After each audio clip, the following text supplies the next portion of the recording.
Welcome back to the morning show here on Arise News, for a discussion on the rights and privileges of citizens in expressing civil discontent among other national issues. We are now being joined from our Abuja studios by Professor Okey Ndibe, a scholar, novelist, political columnist, essays, and commentator on national and international issues. Okey Ndibe, welcome to the program. Welcome to the program. Thank you very much, Ruben, and thank you, Leila. Yes, thank you very much for accepting to come to the morning show.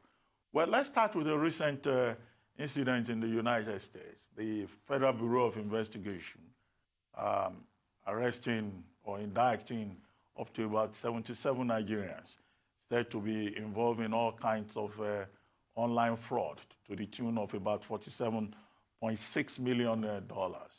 Now, as someone who has been in the United States since 1988 and who has distinguished himself doing serious work in academia, and I'm sure there are many like you who are professionals, intellectuals, technocrats who are promoting the Nigerian brand in diaspora.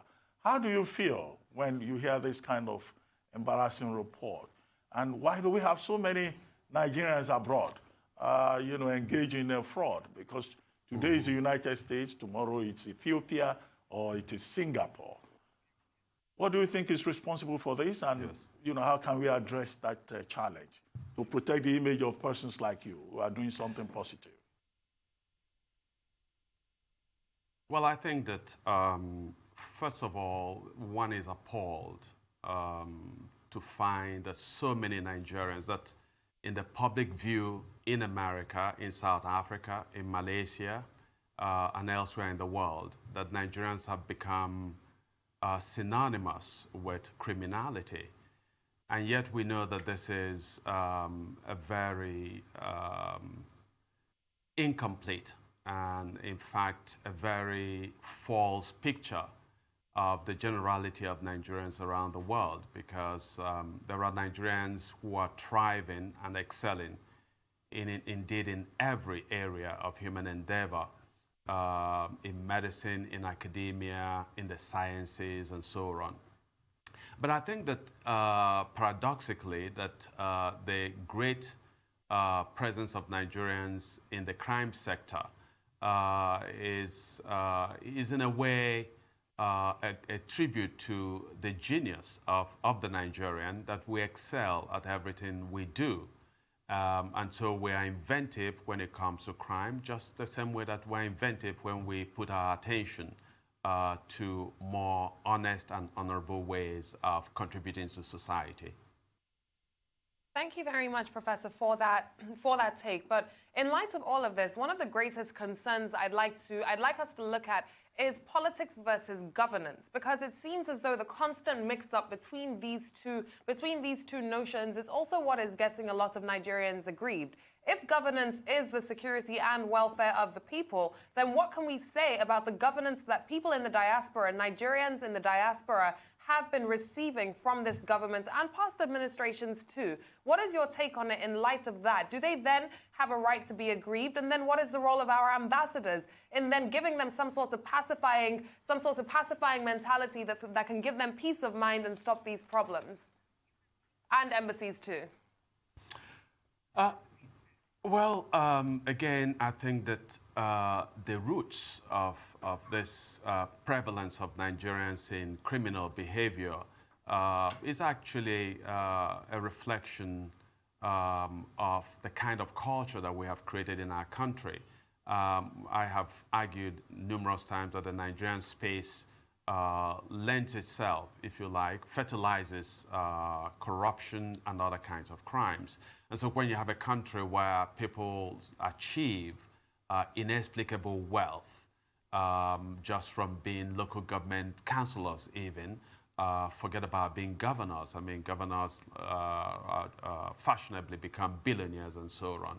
And so when one's wealth is delayed from visible means of work, when you cannot establish that people have earned the wealth that they have, then you create a society where people think that anything goes.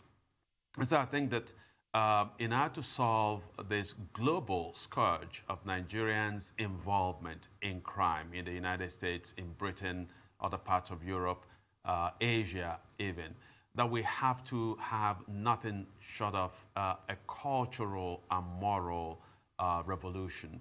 And it's not just jingles, because Nigerians have this tendency of attacking problems with jingles, but we actually have to have leadership and a reorientation of society so that when people are seen flaunting ill-gotten wealth, A, they are punished, and B, that they are mocked by society.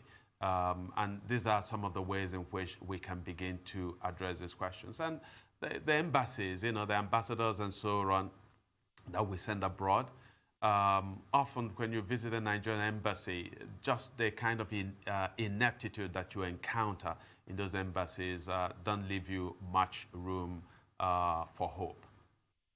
Well, let me bring up something that, well, some people may object to. Part of the conversation after they clamped down on those 77 indicted persons in the United States by the FBI, some Nigerians have said, look, if you look at the entire list, they all seem to be from one particular part of the country. Is this an ethnic thing? Can we really bring up an ethnic interpretation to explain away crime involving certain Nigerians? I don't think so.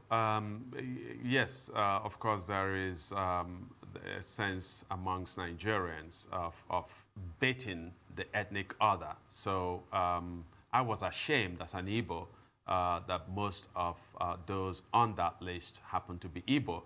But any Nigerian who says that the issue of crime is an Igbo issue, I think will be in great denial. We all know that there is criminality in every geographic sector of this country. And in fact, and that is why some of us have disagreed, both agreed and disagreed with somebody like Nnamdi Kanu, who has called Nigeria a zoo. And I do say that indeed Nigeria has become a moral zoo, but all of us, including Igbo, have contributed in creating that zoo. But I think it would be wrong. I think that perhaps when somebody who is Igbo gets into this kind of racket, that perhaps he recruits other people that he knows, and most of them will happen to be Igbo. But there have been cases in the past when people from different ethnicities in Nigeria have been indicted for really shameful crimes abroad. And so I don't think that there is an ethnic coloration to any of this. Okay, Professor. Now, in light of all of this, another argument that often comes up in terms of diaspora relations is the ability for Nigerians to vote from the diaspora. Given the contribution of Nigerians in the diaspora to Nigeria's GDP, do you think that this is a solid standpoint? Should Nigerians in the diaspora be able to get involved in the electoral system? And if so, what effect do you think this will also have on the level of crime and the level of anger that we are seeing abroad today? There's no question at all in my mind that all citizens of Nigeria, regardless of where they reside, should be able to vote in elections. I think that that principle is a sound one, and that should be actually the direction, I hope, of our democracy, that we should work towards an expansive democracy where everybody who is Nigerian is able to vote. You don't abdicate your investment in Nigeria just because you happen to be in the United States or in Dubai or in Malaysia. I think that that should happen, and I hope that that happens quickly. But I also think that there's, of course, a larger issue about Nigerian elections. We don't have a sense at all that even the votes that people cast in this country count. So that's a more fundamental issue and a more urgent issue that we need to address, that votes must begin to count, and then that we should allow more and more Nigerians, both those at home and those in the diaspora, to be able to vote. Well, and by the way, to get to a different element of your question. I think also that there's a need for Nigerians to become less sentimental and more discerning in the kinds of political choices they make. That we should look for candidates who work for us and who are likely to serve the interests of the broad generality of Nigerians, rather than look to those who come from the same ethnicity or religion as we do. Well, I mean, one more question about the diaspora. Recently, Ikwe Ekweremadu, former Deputy Senate President, still a senator, was in Nuremberg, Germany, for a New Yam Festival celebration by Nigerians in that community. And it ended up being attacked and humiliated by members of the indigenous peoples of Biafra, IPOB. And that has generated a lot of concern about the safety of Nigerian leaders traveling abroad. What are we dealing with here? Comment on the leadership capacity of Nigerian leaders, or just IPOB members in Germany misbehaving? We'll try to take a short break, and then when we return. Yeah. Okay, go ahead before we go on break, yes. Okay, so I think that what we're seeing is it's symptomatic of growing impatience on the part of Nigerians about the state of affairs. Yes, the attack was carried out by IPOB, but there was almost universal approval of that attack.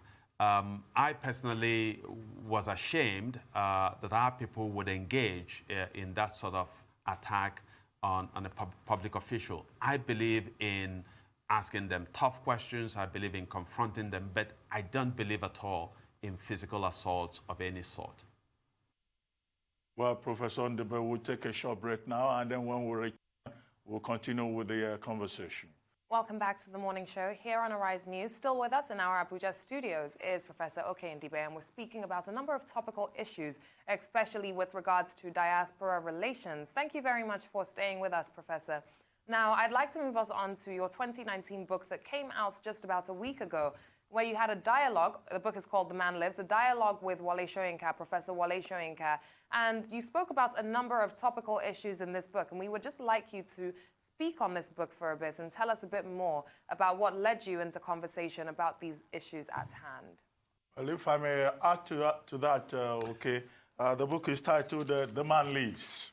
This is it, a dialogue with Wale Soyinka on life, literature, and politics. We all know that Professor Soyinka wrote The Man Died. So why The Man Lives? Who is the man who is living? Well, that's a very good point. Very true. Is it Professor Soyinka as a champion of peace, or the Nigerian man? Well, I think it's Professor Wale Soyinka for what he's represented and the consistency of his ethical and moral interventions in Nigeria and around in the world indeed. I have been deeply shaped by Wale Soyinka's example. I was a child of the Biafran War. And so, as a secondary school student, I first encountered Wale Soyinka's The Man Died, his prison memoir. And it was a very deeply powerful experience to read that book and to see a writer bear witness to the necessity to speak powerfully, to bear to speak about injustice in his country, in his immediate space. And so as somebody who was, who bore the brunt of the war and who was just traumatized by this, what remains the most traumatic experience in Nigeria's history, the Biafran War, I found Soyinka's insistence that the man dies and all who keep silent in the face of tyranny to be quite instructive. And so when I started my career as a journalist, I made a point that silence was not an option. And that example was one that I learned principally from Soyinka's work. So this is, I've had, if you like, a 40+ year conversation with Wale Soyinka as a student of his work, as somebody who has come to know him on a personal level and to have learned quite a bit, traveled with him around the world and within Nigeria. And so last year in May, I had a series of conversations with him at his home in Abeokuta. Then I went on the road with him to Nsukka and Makode, and then we traveled to Italy together, and that conversation continued. And so the second part of the book, the first part of the book, is a long essay where I lay out what Soyinka has meant to me personally, but also sort of situate Soyinka in a kind of ethical ecosystem. And then the second portion of the book is the transcript of this long formal interview that I had with him. Yes, and then, of course, you have a postscript where you interviewed him on the outcome of the 2019 general election.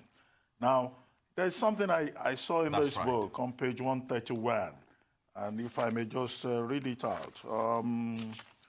You argue, for example, that there is little surprise that Nigeria, like numerous other African countries, continues to manifest certain morbid symptoms that arose from colonialism's cavalier, arbitrary, and profit-driven policy. At birth, Nigeria was nothing more or less than an incoherent behemoth. In order to grasp the chaos inherent in the Nigerian polity, it suffices to imagine a situation where some of the countries in Western and Eastern Europe are forced into amalgamation as one nation. Now, my question is, are you blaming the colonialists? Because oftentimes, some people argue that it's not good to blame the outsider. We've had so many years of independence to be able to deal with our own problems and move Nigeria forward. Should we still be blaming the outsider, the colonialists, in 2019? Yeah. Well, first of all, I blame whoever deserves to be blamed. I think that the putting together of Nigeria into this behemoth of a nation by Britain had nothing to do with the infusion of national consciousness. So the British did not set out to create a nation in Nigeria as such. They wanted a huge market. That was their principal goal. And I think that it then fell on us, once we achieved independence, to begin to forge a nation out of this space that we've been given. But our leaders and our people, in fact, all of us have failed, abdicated that responsibility to create a nation. So I don't blame the British. The British started by creating this mess of a country, which is an incoherent nation. But inevitably, it fell to us to recreate this empty space, this incoherent space, into one where a nation can be said to exist. We have not done that task. And so Chinua Achebe, as well as Wole Soyinka, have famously said that the Nigerian nation remains a myth, and that's quite true. Very interesting standpoint there. A question I'd like to pose to you on similar lines to that is, do you even think we're free from colonization at all? Or is Nigeria just an economic colony today that really and truly is struggling to thrive and survive because this notion of colonialization hasn't actually left us, but because it's changed in terms of how it's politically put into the country, we don't necessarily see it in the way that we did prior to 1960. Would you say, sir, that this is also a huge part of the problem? And I say this because we are still the second highest receiver of donor aid in Africa. We still have Bretton Woods institutions still have very huge ties on us. And we don't seem to have a leader that's been able to decolonize us from this economic system. We haven't had anyone like a Thomas Sankara, let's say, who once was quoted as saying a week before he died that even if you kill me, 1,000 more Thomas Sankaras will be born. Yes. Precisely. I think that the neo-colonial arrangement in the world and the world that we had in the days of the Cold War did not allow Nigeria and other African countries to achieve a sense of their own autonomy, a profound sense of autonomy, so that we are in a lot of ways still tied to those colonial era arrangements. the very fact that Nigeria has not been able to diversify its economy, for example, that this dependence on oil is something that is shameful. And I think you got it right by putting the blame squarely on the poverty of vision of our leaders. We've been particularly unlucky in our leaders. And the other neo-colonial aspect of this problem is that I actually see Nigerian leaders as foreigners. They treat Nigeria as a foreign space. They loot the space. They essentially live abroad. They have their best homes abroad. They send their children to schools abroad. They go to hospitals abroad. And so you don't see even Nigerian leaders make any, give any impression that they are invested in transforming the space that they call their country. So as far as I'm concerned, they are actually aliens and perhaps even illegal aliens. Well, in your introduction to The Man Lives, when you were reflecting on your early beginnings in Biafra as a young man witnessing the Civil War, you used the phrase, they hate us, as one way of understanding what was going on at that time. You talked about they versus us. Do you get a sense that Nigeria is still having a civil war, and that particular mentality that the environment is filled with hate still subsists? And then if that is the case, how can Nigeria become a nation? What should we do? What can we do from what we have seen in other places? Okay. Yeah, interestingly, there is this sense, I'm sure you can note this in the interview, that every section, every sector in Nigeria feels a sense of grievance. When I talk to some fellow Igbo, they have the sense that the Igbo are being suppressed in Nigeria. And my argument is that that's both true, but that's only a partial rendition of the situation.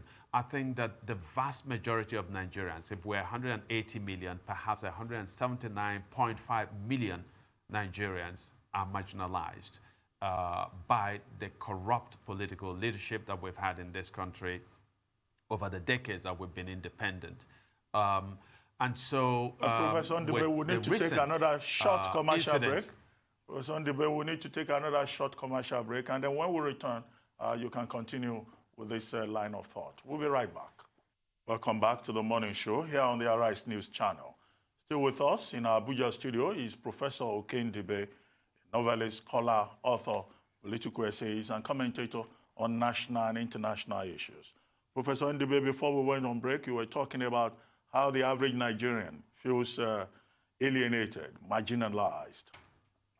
And I'd ask, how can we turn this country into a nation? Yes, so I was saying that to indeed to be a Nigerian is to feel this profound sense of alienation, to feel that you are not represented by those who presume to be your political leaders. And so I think that the work that has to be done is a tough one. It's work that demands political education at every level. And I think that Nigerians ought to begin to see, rather than an Igbo person seeing the Hausa or the Yoruba as his or her enemy, that we should recognize that our so-called political leaders who neglect the duty to even give us things as basic as roads, things as basic as electricity, as a healthcare system, that these are our common enemies, our leaders. And those common enemies are Igbo, they are Hausa, they are Ijaw, they are Yoruba, they are Efik. When they get together, they don't remember their ethnic and religious differences when they divvy up the resources of our country. Unfortunately, they manipulate all the suspicions that our people have against the ethnic other, against somebody who worships in a different way than they do. And so I think that the work of political education to be undertaken by the enlightened Nigerians. But sadly, there seems to be a sense of fatigue on the part of those who ought to carry out this task of education. I was actually going to speak to you about that, because tackling the common enemy should then take a common denominator, let's say, in order for us to get to where we need to be. So what is this common denominator if that level of fatigue is really weighing Nigerians down? Because there's a lack of enthusiasm, Professor. If we look over at Hong Kong and what is happening in Hong Kong now, if they're now going into 13 weeks of protests, and you can see young people getting out there being so resilient with exactly what they're trying to achieve in order for them to get what they want, and they're not holding back. But this sense of fatigue is a very serious thing that we are seeing across all classes in Nigeria. So what is the common denominator that we can use to tackle this common enemy? In a lot of ways, I think I'm not very optimistic about the emergence of this shared common front in Nigeria. And the reason is that we have a chaotic social stratification. So you have in excess, perhaps 300 plus different ethnicities existing in Nigeria. You have all kinds of religious groups.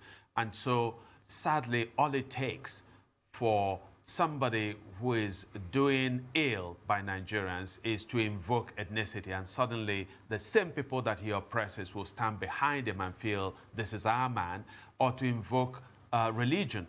And I think that, since I've mentioned religion, that I find the role of religion particularly pernicious, that pastors have become, that they have begun to sell for a long time. In fact, they've been doing this for a long time, to sell Nigerians a very mythified view of their lives. So there are no jobs in this economy because the economy is not producing jobs. People die from ill health. And here are pastors who come up and they tell you that if you sow a seed, God is going to give you a job. If you are poor, all you need to do is to come to their church and sow a seed, and God is going to pay some money into your bank account. If you are ill, that is your neighbor who has made you ill, and so on. I think that we need to begin to challenge all of these vectors of fiction and of superstition in our space, and that we need perhaps a few brave men and women who will begin to speak across ethnic lines, across religious lines, to begin to do a thorough analysis of the crisis. And it's a deep crisis. And in fact, a lot of Nigerians, I think, the view that I have is that a lot of Nigerians feel that our country is in such bad space that the situation is irreversible, that, so you hear more and more that people feel that what we ought to do is just to go our separate ways. But I don't think that going our separate ways solves our problems, because the Yoruba have their criminal sector, the Igbo have their criminal sector, the Hausa, the Efik, these are the criminals who run our space. And if you divide Nigeria into all these different disparate nations, guess what? It's the same criminal elements who are going to hijack political power and run the space. So we better struggle. We better resist. Well, Nigeria has had 20 years you were saying. Nigeria has had 20 years of uninterrupted civilian rule. And it took quite some effort for Nigeria to get to that moment. I recall that you once wrote a column in which you described then military president Ibrahim Babangida as Maradona. And that level stuck on him, got stuck on him. How will you characterize the present leader, political leader, Muhammadu Buhari, or any other president before him since 1999? Well, I'll begin with Obasanjo. Obasanjo really was a disaster on so many levels, because as somebody entrusted with this, what we call nascent democracy, he had the opportunity, if he only could have a largeness of vision, to create a different kind of space. And I think Obasanjo went in pursuit of an imperial presidency, and he began to empower miscreants, who posed as godfathers, and he brought in too many corrupt elements into the political space and sponsored them. And so even though he left with the delusion that he was a founder of modern Nigeria, I think he founded the modern confusion that we have in Nigeria today. And then he handed over to Yaradua, who had no political legitimacy, which was self-avowed. You know, he said that the election that produced him was not very regular, but he was claiming that had the elections been regular, he would still have won, which made me angry, because if you believed that you would have won a free and fair election, why would you then let Obasanjo and his team rig the elections for you? I think that Jonathan, as somebody from the Niger Delta, which is an area that produces the wealth of this country, but has been poorly served, you know, is just economically and ecologically devastated. I expected Jonathan to actually take up the mantle of leadership and do a lot more than he did. But I think that, again, he was a victim of so many pernicious forces that were embedded with him. Muhammad Buhari has been, I would say it's been a disappointment, because I didn't expect too much from Muhammad Buhari. But the little that I expected, Buhari has failed even to rise to the most modest of expectations. For somebody who sought political power for numerous times before he got elected, the man just went to sleep. He's shown confusion. Even the very basic thing of putting together a cabinet in his first term and now in his second term has turned into a fiasco. How do you spend months to put together a cabinet and come out with a cabinet of such mediocrity? And then the man's absence of response to the attacks by herdsmen, his failure to even handle the Boko Haram scourge, you know, just really speak to a fundamental failure of character and leadership on his part.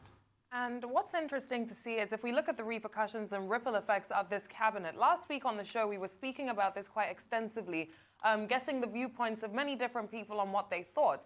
And one viewpoint that we had is that really and truly the cabinet is far too political for any investor to really trust in coming back into Nigeria. So the cabinet is therefore off-putting, in other words. This was said by Professor Kingsley Moghalu when he came on the show to express his, I would say, distaste as well, really, towards this cabinet. What is your take on that as well? Do you think that the view of the cabinet right now is really just going to keep investors out of Nigeria?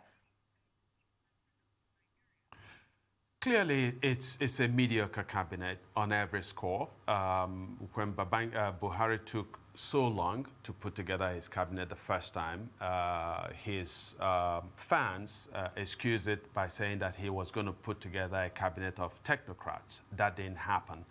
And this time around, one expected, one hoped that Buhari would actually improve his cabinet a little bit. He went in the other direction. He's given us a cabinet that is truly, truly awful in every sense. And I think that is a kind of signal that would not encourage foreign investment, that would not encourage respect for Nigeria around the world. I think that Buhari has failed on very fundamental issues of governance.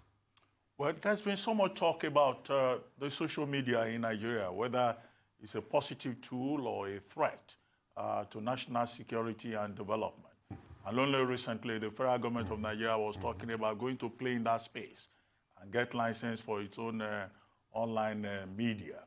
And of course, you know, there's so much talk about fake news, fake speech, and also how the social media could, in the long run, pose a threat to journalism as we know it. As a man who, you know, has been you know, a journalist for the better part of your career, do you think that the social media is necessarily a threat?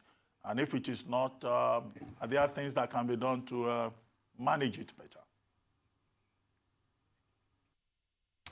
Yeah, I think that clearly social media has democratized the ways in which we communicate in the world, and that's good.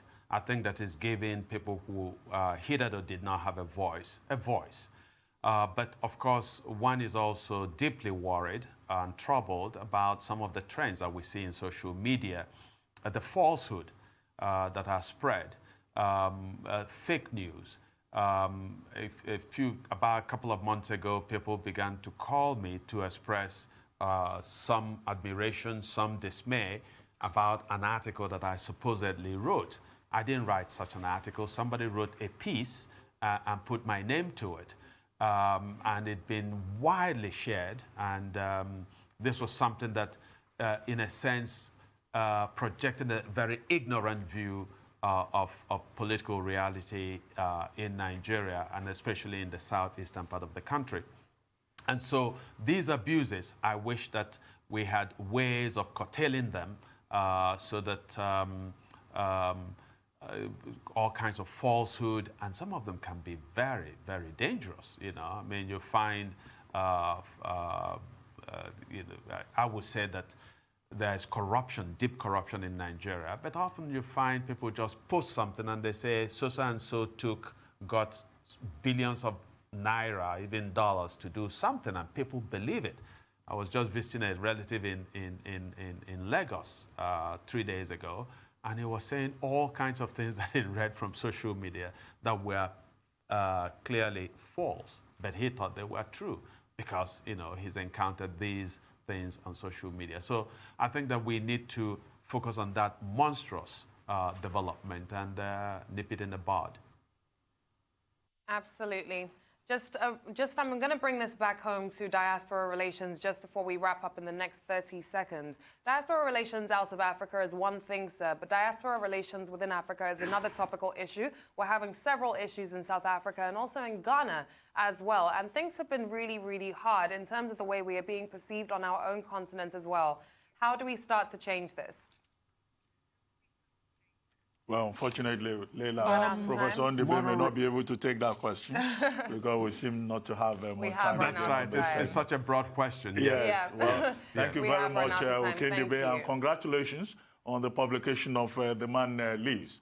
I hope you've taken steps to make sure that pirates don't go after the book, because that has become another troubling trend in Nigeria these days. Congratulations, and thank you for coming to the morning show. Thank you very much. Thank you.